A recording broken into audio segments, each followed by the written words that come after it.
সালমান রহমান একটা মুরগির খোপও পেল না পালানোর জন্য। তার যে লক্ষ কোটি টাকা, তার একটা পরিচিত লোক নাই যে বসবে। এবং আইনজীবীও কিন্তু তার পক্ষে যাই নাই। এবং আপনি লুক এট দ্য হেট্রেড, মানুষ কিভাবে সেখানে গিয়ে ডিম মারছে, স্যান্ডেল মারছে। ওনার সন্তানরা এগুলি দেখছে না যে আমার এই কি লাভ, আমার এখন মেফেয়ারে বসে হাবানা চুরুট খেয়ে, যে আমার বাবার এই অবস্থা বা আমার মার এই অবস্থা, আমার চাচের অবস্থা, কোর্টে বমি করে দিয়েছে ভয়। হ্যাঁ, এক্স্যাক্টলি। আছে কি লাভ কি? আমি যখন দেখছি সোশ্যাল স্ট্যান্ডার্ড কোথাও গেল, টাকা doesn't matter, even a prostitute makes money, right? It seriously doesn't matter আপনি কতটা পায়। টাকার সাথে যদি শুনেন, আমি আপনাকে একটা কথা বলি, এই কথাটা মনে রাখবেন।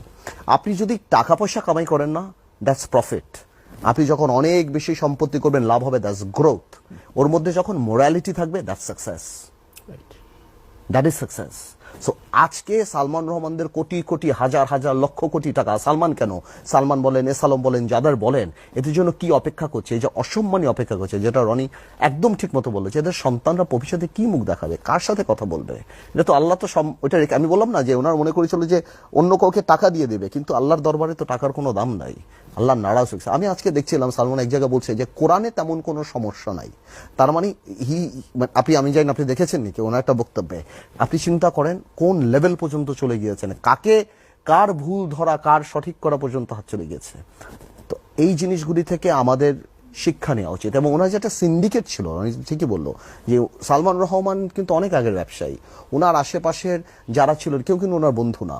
উনি ছোট ছোট কিছু লোক বের করতেন শেয়ার মার্কেট কেলেঙ্কারির জন্য, ছোট ছোট, এই যে মনে করেন চোরাই গাড়ির ব্যবসায়ী আছে কিছু, তারপর আরো কিছু দালাল আছে, এদেরকে দিয়ে উনি ওই কোম্পানি, সিক কোম্পানিগুলি এনে এটাকে ফুলিয়ে ফাঁপিয়ে ওগুলি দিয়ে শেয়ার মার্কেটে দিয়ে ছাত্ররা যখন রাস্তায় নামলো, ঠিক সেই সময় কিন্তু সালমান এফ রহমানের উদ্যোগেই সাবেক প্রধানমন্ত্রী শেখ হাসিনাকে নিয়ে সব ব্যবসায়ীদের একটা সম্মিলন, always, this is what he does. এবং এটা কেবল এইবারেই না, প্রতিবারই সংকট। এবং আপনি জানেন, so unfortunate that Salman Rahman বা দরবেশ, উনি সব ব্যবসায়ীকে পার্সোনালি বলে দিত যে আপনি এটা বলবেন, আপনি এটা বলবেন, আপনি প্রশংসা করবেন, আপনি এটা করবেন।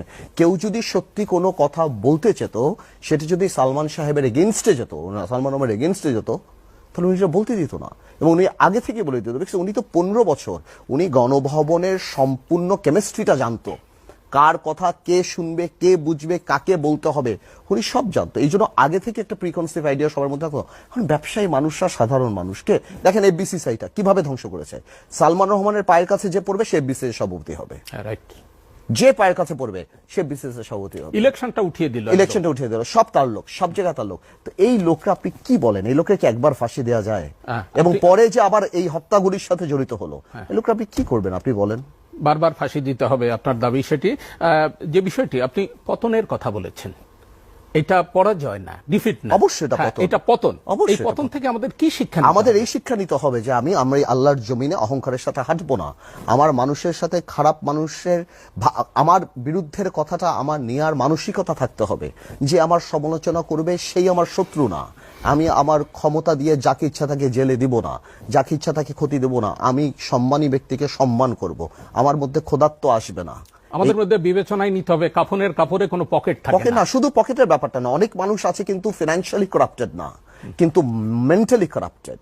তারা তাদের বিরুদ্ধে করে কিছু, ইন্টেলেকচুয়ালি মেন্টালি কারাপ্টেড, তারা তাদের বিরুদ্ধে কিছু নিতে চায়। আমাদের এই জিনিসগুলি মাথায় আনতে হবে।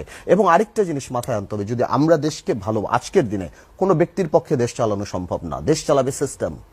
আমার মানসিকতা থাকতে হবে, if I am the prime minister of the country, I have to pick up people who are more intelligent than I am. I may be politically qualified. So আমার চেয়ে বুদ্ধিমান ব্যক্তি আমার ক্যাবিনেটে থাকবে, সো দ্যাট আমি ইচ্ছা করলেও আমি করতে পারবো না। দেখেন, আমার নবী করিম হযরত মুহাম্মদ সাল্লাল্লাহু আলাইহি ওয়াসাল্লামের সূরা কমিটি ছিল, উনিও কিন্তু যদি নেমে জিবরাইল বলে দিত নবী এটা বলেছে সব শেষ না, উনিও ওমর রাদিয়াল্লাহু আনহুর সাথে কথা বল, আপনার হযরত আলীর সাথে কথা বলছে, আপনার আবু বকরের সাথে, সবার সাথে কথা বলছে, ওনার সূরা কমিটি ছিল, আলাপ হয়েছে, আর্গুমেন্ট হয়েছে। তাহলে তার মানে কি, যদি সেই পৃথিবীর সবচেয়ে বড় রাজনীতিবিদ হয়ে থাকে, উনি যদি পৃথিবীর সবচেয়ে বড় শ্রেষ্ঠ মানব হয়ে থাকে, এই উদাহরণ তো আছেই। তো আপনি যদি কারোর সাথেই কথা না বলেন, কেউই বুদ্ধিমান না, কেউই নাই দুনিয়াতে, কারোর সাথেই কোনো কিছু নাই, লাভ নাই। এই আলোচনা চলবে, শেষ। আমাদের এই আলোচনা চলবে আর একটা বিরতি থেকে ফিরে এসে।